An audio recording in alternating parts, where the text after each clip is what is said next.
সকলকে স্বাগতম জানাচ্ছি বাংলাভিউ সারাদিনের খবরে। স্টুডিও থেকে আপনাদের সাথে এই মুহূর্তে যুক্ত হয়েছি আমি শ্রাবণী তালুকদার। জানিয়ে দেওয়ার চেষ্টা করব সারাদিনের বিভিন্ন গুরুত্বপূর্ণ খবর। আওয়ামী লীগের উপদেষ্টা ও সাবেক অর্থমন্ত্রী এম.এস. কিবরিয়া হত্যা মামলার চার্জশিটভুক্ত আসামি সিটি কর্পোরেশনের মেয়র আরিফুল হক চৌধুরী। কিবরিয়া হত্যা মামলার শুনানি আজ রবিবার 19 ফেব্রুয়ারি গঠিত হয়েছে এবং রবিবার সকাল 10:30টায় সিলেট দ্রুত বিচার ট্রাইব্যুনাল আদালতে এই শুনানিটি অনুষ্ঠিত হয়। শুনানিতে কয়েকজনের সাক্ষ্য নেওয়া হয়েছে। আদালতের বিজ্ঞ বিচারক ছিলেন PM শাহাদাত হোসেন। আজকের শুনানিতে উপস্থিত ছিলেন সিলেট সিটি কর্পোরেশনের মেয়র আরিফুল হক চৌধুরী। তিনি এই মামলার সংশোধিত চার্জশিটভুক্ত আসামি। বর্তমানে তিনি জামিনে রয়েছেন। মেয়র আরিফ ছাড়াও আদালতে আজ হাজিরা দিয়েছেন ঘোষিত বিভিন্ন এই মামলার বিভিন্ন কারাবন্দী আসামিরা। শুনানি শেষে বিজ্ঞ বিচারক আগামী 19 মার্চ পরবর্তী শুনানির দিন ধার্য করেছেন। এর আগে গত 15 জানুয়ারি মামলাটির সাক্ষ্য গ্রহণের দিন ধার্য করা হয়েছিল, কিন্তু পুলিশ সাক্ষী উপস্থাপন করতে না পারায় সাক্ষ্য গ্রহণ পিছিয়ে যায়। উল্লেখ্য 2005 সালের 27 জানুয়ারি হবিগঞ্জ সদর উপজেলার বৈদ্যর বাজারে স্থানীয় আওয়ামী লীগ আয়োজিত জনসভা শেষে ফেরার পথে গ্রেনেড হামলায় নিহত হন সাবেক অর্থমন্ত্রী শাহ এম.এস. কিবরিয়া এবং এছাড়া আরো 5 জন। এই ঘটনায় করা মামলার 3 দফা তদন্ত করে সিআইডি। 2005 সালের 18 মার্চ প্রথম দফায় শহীদ জিয়া স্মৃতি ও গবেষণা পরিষদের কেন্দ্রীয় সভাপতি সহ 10 জনকে অভিযুক্ত করে আদালতে একটি অভিযোগপত্র দিয়েছিল সিআইডি।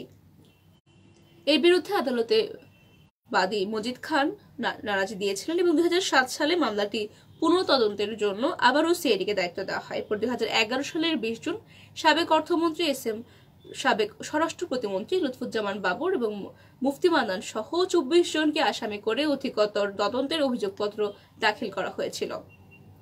ওই বছরের 28 জুন শাহ এস কিবরিয়ার স্ত্রী আসমা কিবরিয়া সেই অভিযোগপত্রের নারাজি আবেদন করেছিলেন।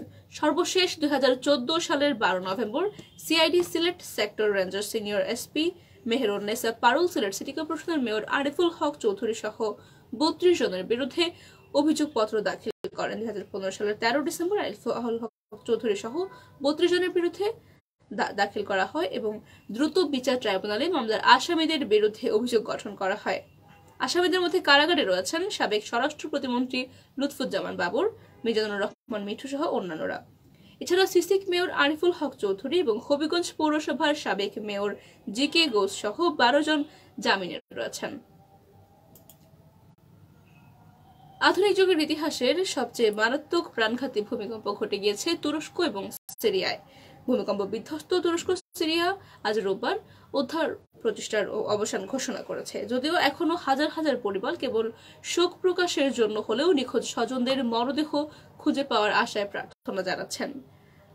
রোববার তুরস্কের দুর্যোগ এবং জরুরি ব্যবস্থাপনা কর্তৃপক্ষ বলছে তুরস্ক সিরিয়ায় চলতি মাসের বিধ্বংসী ভূমিকম্পের প্রায় 2 সপ্তাহ পর তুরস্কের বেশিরভাগ প্রদেশে অনুসন্ধান এবং উদ্ধার কাজ শেষ হয়েছে। উল্লেখ্য গত 6 ফেব্রুয়ারি 7.8 মাত্রার ভূমিকম্পে তুরস্কের যে কয়েকটি শহর সবচেয়ে বেশি ক্ষতিগ্রস্ত হয়েছে তার মধ্যে কাহানমার্স একটি।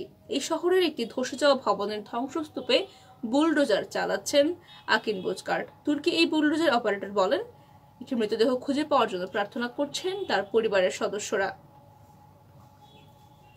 ইসলামের রীতি অনুযায়ী মৃতকে দ্রুত দাফন করার বিধান রয়েছে। তুরস্কের দুর্যোগ এবং জরুরি ব্যবস্থাপনা কর্তৃপক্ষের প্রধান ইউনুস সেজার বলছেন, অনুসন্ধান এবং উদ্ধার তৎপরতা রোববার রাতে শেষ হবে।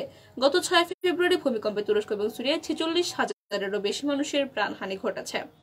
তবে এই প্রাণহানির সংখ্যা আরো অনেক বেশি হতে পারে বলে আশঙ্কা করা হচ্ছে, কারণ এখনো অনেক মানুষ ধ্বংসস্তূপের নিচে চাপা পড়ে রয়েছেন এবং তাদের স্বজনরা তাদের মৃতদেহটুকু পাওয়ার আশায় প্রার্থনা জানিয়ে যাচ্ছেন। এদিকে আগামী 26 ফেব্রুয়ারি নাইকো দুর্নীতি মামলায় বিএনপি চেয়ারপারসন খালেদা জিয়ার বিরুদ্ধে অভিযোগ গঠনের শুনানির দিন ধার্য করেছেন আদালত। রবিবার কেরানীগঞ্জ ঢাকা কেন্দ্রীয় কারাগারে স্থাপিত ঢাকা 9 বিশেষ জজ আদালতের বিচারক শেখ হাফিজুর রহমান এই দিনটি ধার্য করেছেন। খালেদা জিয়ার পক্ষে আইনজীবী ছিলেন এজি মোহাম্মদ আলী এবং তার হাজিরা দিয়ে অব্যাহত শুনানি করতে সময়ের আবেদন করেছেন তিনি। আদালতের সময়ের আবেদন মঞ্জুর করে আগামী 26 ফেব্রুয়ারি পরবর্তী দিন ধার্য করা হয়েছে। আইনজীবী জিয়াউদ্দিন জিয়া গণমাধ্যমকে তথ্যটি নিশ্চিত করেছেন। মামলা সূত্রে জানা গেছে, কানাডিয়ান প্রতিষ্ঠান নাইকোর সঙ্গে অস্বচ্ছ চুক্তির মাধ্যমে রাষ্ট্রের আর্থিক ক্ষতিসাধন এবং দুর্নীতির অভিযোগে 2007 সালের 9 ডিসেম্বর দুর্নীতি দমন কমিশন দুদক তৎকালীন সহকারী পরিচালক মোহাম্মদ মাহবুবুল আলম তেজগাঁও থানায় গিয়ে খালেদা জিয়া সহ 5 জনের বিরুদ্ধে এই মামলাটি করেছিলেন।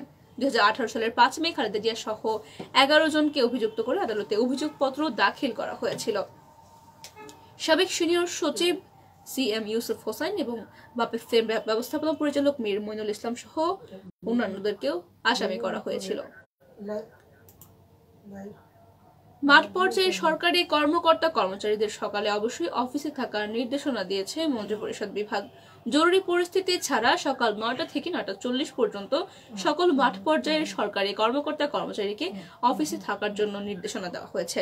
মন্ত্রিপরিষদ বিভাগ থেকে এই নির্দেশনাটি দেওয়া হয়েছিল এর আগে 2019 এবং 2021 সালেও।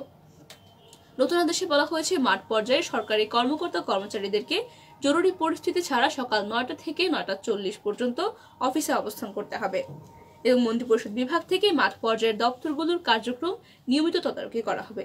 এজন্য সেবা গ্রহণকারী নাগরিকদের সুবিধা এবং সরকারি কর্মকাণ্ডে গতিশীলতা এবং সমন্বয় বাড়ানোর জন্য মাঠ পর্যায়ের কর্মকর্তা কর্মচারীদের অবশ্যই সকাল 9টা থেকে 9:40 পর্যন্ত অফিসে অবস্থান করে অফিসের কার্যক্রম পরিচালনা করার নির্দেশ দেওয়া হয়েছে। সুপ্রিয় দর্শক শ্রোতা, জানিয়ে দেওয়ার চেষ্টা করছিলাম আমাদের হাতে থাকা আজ সারাদিনের বিভিন্ন আপডেট। এতক্ষণ যারা সঙ্গে ছিলেন সকলকে অসংখ্য ধন্যবাদ। পরবর্তী আপডেট পেতে আমাদের সাথেই থাকুন।